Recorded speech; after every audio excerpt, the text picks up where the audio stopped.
Sean with Cajun Cardboard coming at you from the great state of Louisiana. Today, this is going to be another Friday weekly episode of Explore the Card. This is episode, believe it or not, number 43.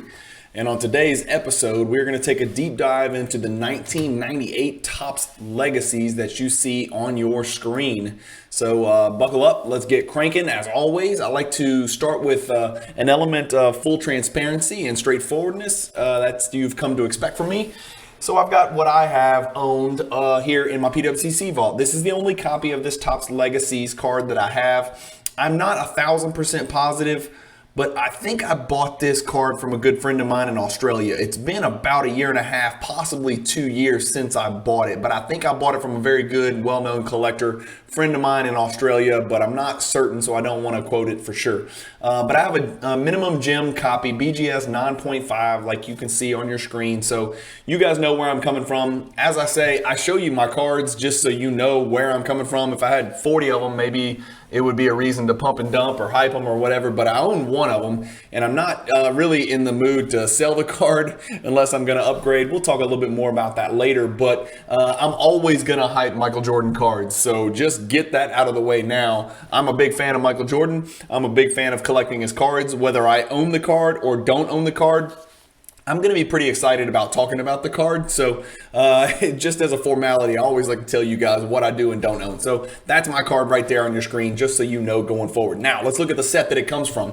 1998 Topps. 1998 Topps, as you can see on your screen, that's what the base Jordan card number 77 looks like. It's a 220 card set that comes in no particular order. There's a Series 1 and a Series 2, as is customary back in the 90s. The three big rookies you're looking for in this 1998 year, all products across the board, are Vince Carter, Dirk Nowitzki, and Paul Pierce. Hall of Famer, Hall of Famer, Hall of Famer. No question about it. They are the three big rookies. There's some other really good players, but those are the three primary with any even remote collector base. Paul Pierce is a stretch. He doesn't have much of a collector base because he was so hateable, but I'm sure there's some Boston fans out there who not only appreciate him, but also collect his cards. Jordan's card number 77 in the set, as you can see on your screen. The last PSA 10 of this card did $276, and I'm raising my hand as usual. That's me.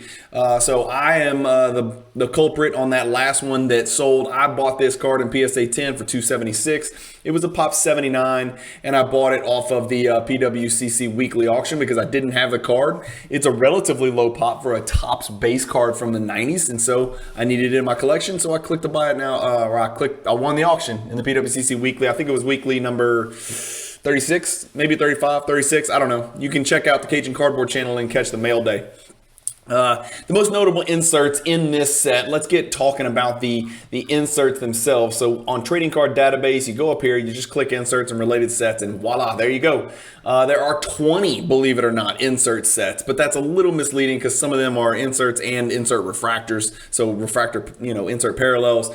But the most notable of the inserts are Apparitions, which does feature MJ, Topps Chrome Preview and Topps Chrome Preview Refractors, which also features MJ. The East-West Refractor is a really popular insert. East-West is also in here, but the East-West Refractors are the ones that really pop.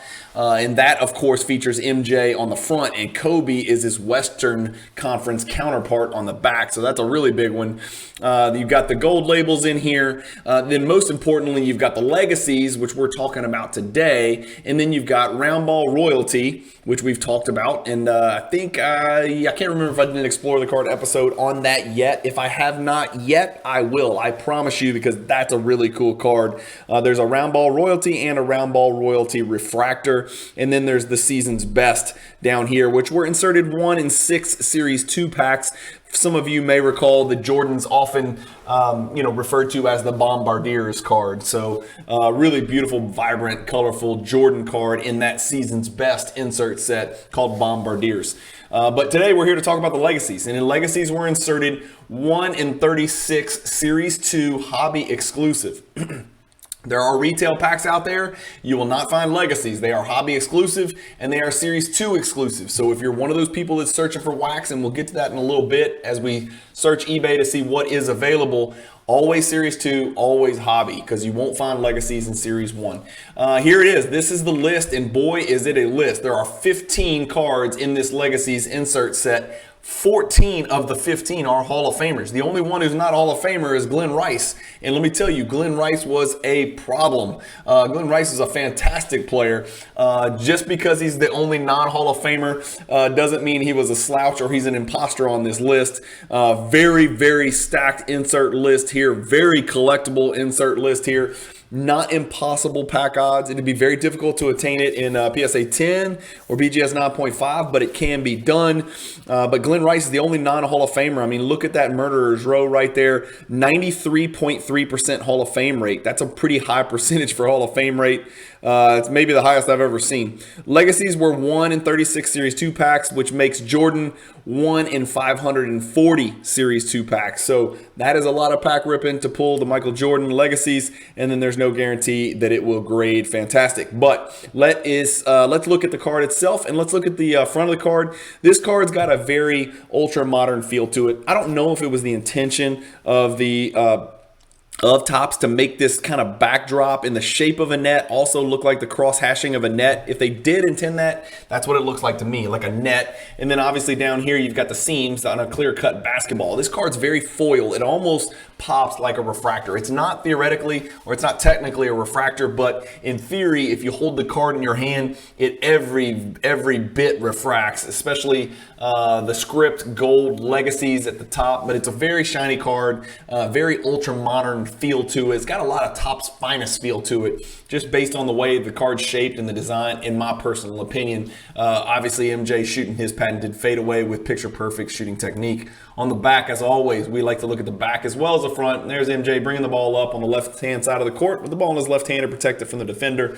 It says, in an era that emphasizes defense, Jordan has become history's greatest per-game scorer. His true legacy, however, will be his ability to strap a team on his back and carry it to an NBA title. There's a style section, which we just described, and then there's a substance section. It says, a 5-time NBA MVP, MJ has led the Chicago Bulls to 6 NBA titles, each of which featured him as NBA Finals MVP. And NBA records 10 scoring crowns have left him ranked 3rd in total points. And that is that for the back of the card as well. This is card number 15 in the set. And again, that set is loaded with Hall of Famers. Let's give the people what they want. We want to see pops and prices, and here they are. I've got them pulled up on your screen. You've got the grades over there in the left-hand column. As always, we're going to choose the 2 Gem Mint grades and then the 2 Mint grades. I have to pick and choose, otherwise these videos would take forever. I don't have SGC in here, so my apologies to SGC, CSG, Tag, and anybody else who is relevant in the grading game. I've got PSA and BGS, Gem Mint and Mint grades up here. Though what stands out to me, so as you can see in the left-hand column is your pop. The pop for PSA 10 is a little bit more than half for the BGS 9.5, so that stands out. But what really stands out is the Gem Mint percentage. It's 14% for PSA 10, and it's 35% for BGS 9.5. So between BGS 9.5 and BGS 9, it's an 81% likelihood your card's a mint. That's a really high number. We see that from time to time. These cards do grade pretty well. It's made from really good card stock, and apparently they endure the test of time very well, because that's a pretty high gem percentage, and that's a really high mint or better percentage of 81%. The other thing that stands out is that the last PSA 10 sold for $3,200, and the last 9.5 sold for $750, and that wasn't that long ago. So you're looking at more than a 4x disparity between the PSA 10 and the BGS 9.5. Given that the pop is over half for the PSA 10 of the BGS 9.5, I think that makes the 9.5 look like a good value. And I'm not just saying that because I own the card, because like I said, I don't care about a few $100. And I'm not really looking to get out of the BGS 9.5 unless a PSA 10 comes along at an affordable price, in which case I guess I would upgrade, but it would not be high on my list of priorities. Let's put it that way, because like I said, I don't make too much of a distinction as far as my collection and my long-term PC for Jordan between BGS 9.5 and PSA 10. I almost sometimes would prefer the BGS 9.5 minimum gem so I can go buy another card rather than using that money to pay a premium for the PSA 10. Over the last 6 months, each of the cards in gem mint condition has sold 4 times. The average price for the PSA 10 is right at $23.20, and the average price for the BGS 9.5 is about $840. So the last card sold for below average. As you can see, the percentage change over the last 6 months The PSA 10's up 69%. The BGS 9.5 is down 11%. That's another reason why I would almost prefer to buy the BGS 9.5, to be quite honest with you. I like buying cards that are on the way down rather than cards that are riding the crest of a wave. And so if it's a card that I'm just looking to place into my collection, I'm not worried about investment or anything like that, or whether it'll keep going down or where the floor is or where the ceiling is. Give me the cheaper card in the gem mint condition, especially if it's just kind of gone down recently, because that makes me feel better about it from a long-term standpoint, investment-wise. The population increase, as you can see, since April of 2021, which is, what are we now, 16 months, something like that. April, May, June, July, August, September. Yeah, so about 17 months. Over the last 17 months, 5 new PSA 10s, 4 new BGS 9.5s. Not much else to see here. The BGS 9 over the last 6 months has gone up 37%, but it's a tiny sample size. Again, guys, remember, all of this is a very small sample size, so don't get too carried away with those percentage up, percentage downs. The most populated, or the most common sale was the PSA 9, which sold for about as much as all the other grades combined. It sold 9 times over the last 6 months. So that's going to give you a little bit better indication of what's going on with the price of this insert. And that one's very steady at $571 for the average over the last 6 months. So that's what we've got for pops and prices. There are a combined 109 gem mint copies. How often does this card sell on the open market? As you can see from your screen, it sells a little bit more than once a month in gem mint condition. There's been 8 sales over the last 6 months. What is on eBay? If I wanted to search for this card on eBay, I would type in 1998 Topps Legacies Michael Jordan. Here's what pulls. I get 12 results, but stay tuned. They're not all accurate, of course, as usual with eBay searches. You've got a PSA 9 that's at auction. That'll be ending right about when you guys are watching this video. We've got another raw. We've got a BGS 9. We've got a BGS 8 PSA 8.5 that's overpriced. We've got a raw. We've got a Grant Hill that somehow snuck in there. We've got another raw. We've got a BGS 9. We've got a Sean Kemp that snuck in here in his heavier, fatter Cleveland years. We've got another 9 that's a little bit overpriced. Then we've got a raw, and that's it. So those are your options. This card doesn't come across as much as you would think. It's only a 1 in, I think we said 1 in 540. Series 2 hobby pack odds. So that's not the craziest odds that we've seen. Certainly not the craziest odds that we see when we do these episodes every Friday. So not really that difficult of a card to obtain. That's not very much out there on the open market though. So, but there's other places to check: Instagram, Facebook, My Slabs, auction houses, etc., etc. So what if you're the box ripping type and you want to go try to pull a Legacies, right? And I don't recommend it because we said it's 1 in 540.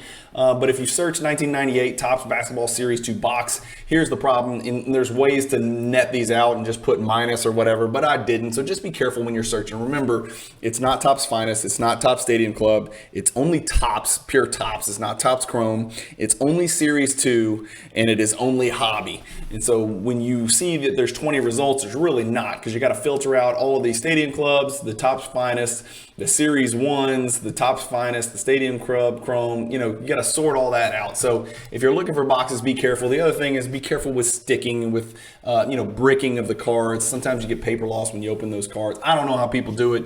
I'm just too risk averse to mess with that, but it is what it is. What do I own and what grade? We showed it on the screen. I own the 9.5. I'm fine with the 9.5. I would consider upgrading to a little bit better subs if it came along, especially since the cards dip so much. I don't feel like it's not a bad time to buy if I was going to upgrade this to maybe a Gem Plus 9.5 or grab a PSA 10 and then I could liquidate this 9.5. So I'm not averse to just moving as long as I'm improving it. Obviously, I'm not looking to get rid of it because I am in the process of growing my Michael Jordan collection, not liquidating that Jordan collection. The card's a low end card in every single grade: PSA 10, BGS 9.5, PSA 9, BGS 9, and that low end value for me is $5,000 or below. So even the PSA 10s below $5,000, the BGS 9.5 and below are obviously well below $1,000. So they are also very affordable cards. A really good looking card that you can get in a BGS 9.5 for less than $1,000.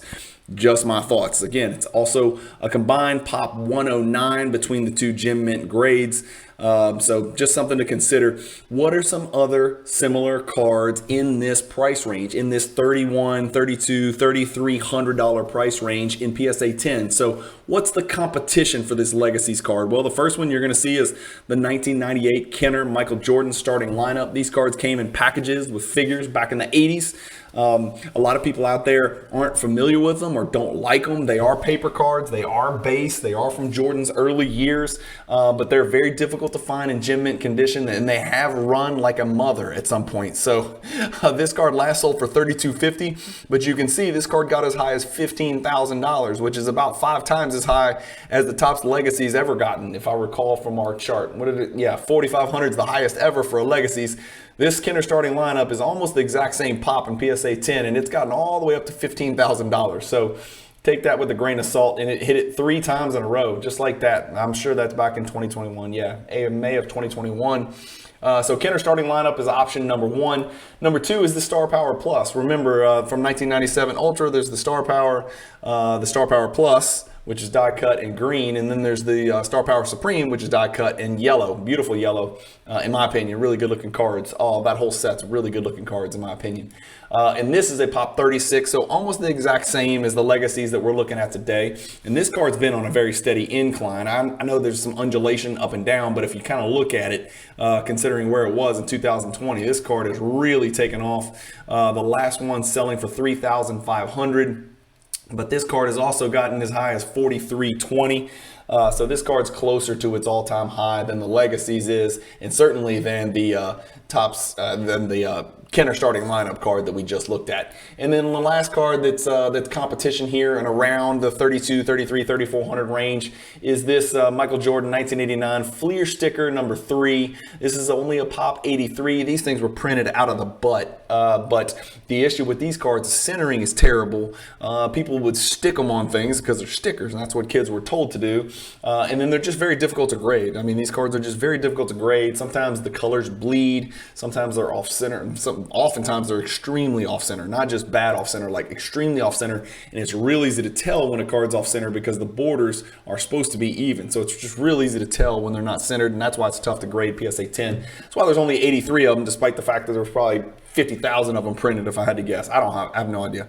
But you can see this card's run before. It ran for some reason way back here in 2016. I don't understand that. But then most recently, obviously in that first quarter of 2021, this one ran all the way up to 4,600. But this card's kind of rebounded. It came back down to 19, and now it's kind of rebounded back into the 3,700 range. So this card matters. It's it's the 1989 Fleer sticker, and it's a pop 83. So of those 3 cards that we just looked at in comparison to the Legacies, my particular order that I would choose, all things being equal, is I would take the Star Power Plus first. This would be the first card that I would choose because it's die cut, because it's an insert and parallel, and just because aesthetically I think it's the best looking card, but not by a lot, because the second one I would choose is the card we're talking about today, this Legacies. Man, in hand, these cards are banging. So this would be card number 2 that I would choose. I would then take the Kenner starting lineup as card number 3, and then I would take the most valuable of the 3, but it's also the highest pop. I would take the Fleer sticker from 1989 as my 4th option amongst those 4. That's just my personal opinion. Let me know in the comments what you guys think and how you would choose amongst these 4 beautiful Michael Jordan cards.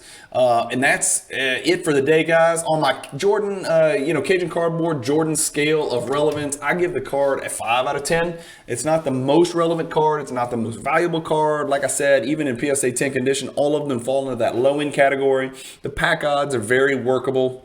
It's not an impossible pull. The aesthetics is what led me to do this video on the card and what led me to put the card into my collection, not necessarily the scarcity or the rarity.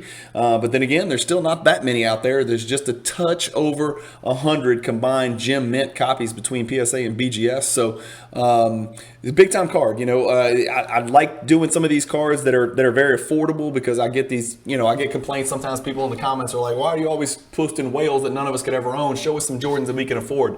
Well, here you go. I've just shown you a Gem Mint Legacies that you can pick up for under $1,000. That's pretty affordable in the Jordan world. Trust me, I know. So when you can pick up a pack odds of 140, 1 in 540 for Gem Mint 9.5 for under $1,000, I think it's something to look at as a long-term piece in your collection. Anyway, as always, thank you guys for watching Explore the Card. Thank you for watching the Luca Nation Network, where you're going to find these Explore the Card episodes every single Friday. Don't forget, you'll also find the PWCC Top 100 recap, where I count down from 100 to 1, the top 100 sold basketball cards based on value, all the way from the bottom all the way to the top. Those are always going to come out on the Luca Nation Network on Mondays. In addition, I'm continuing to release content on my Cajun Cardboard channel. I'm continuing to release additional videos each week on the Luca Nation Network, usually on Tuesdays and Thursdays. Maybe we take Wednesdays off, but you can probably count on 4 videos a week on the Luca Nation Network, and then probably also 4 to 5 videos a week on the Cajun Cardboard YouTube channel. Of course, the Luca Nation Network is available on a bazillion podcast platforms. The Cajun Cardboard stuff, depending on whether it's visually intensive, sometimes it's not fit for podcast platforms, but if it is, I'll put it on Spotify, because that's the only one I know how to upload it to. So I'm not the most tech savvy cat around, but anyway, as always, I appreciate your time. Please comment below. Let me know what you think about this card. Let me know if there's another card you'd like me to feature in the Michael Jordan Explore the Card episodes that come out every Friday. I'd be happy to explore it, in quotes, pun intended. And as always, keep collecting, stay positive in the hobby, enjoy your weekend, and peace.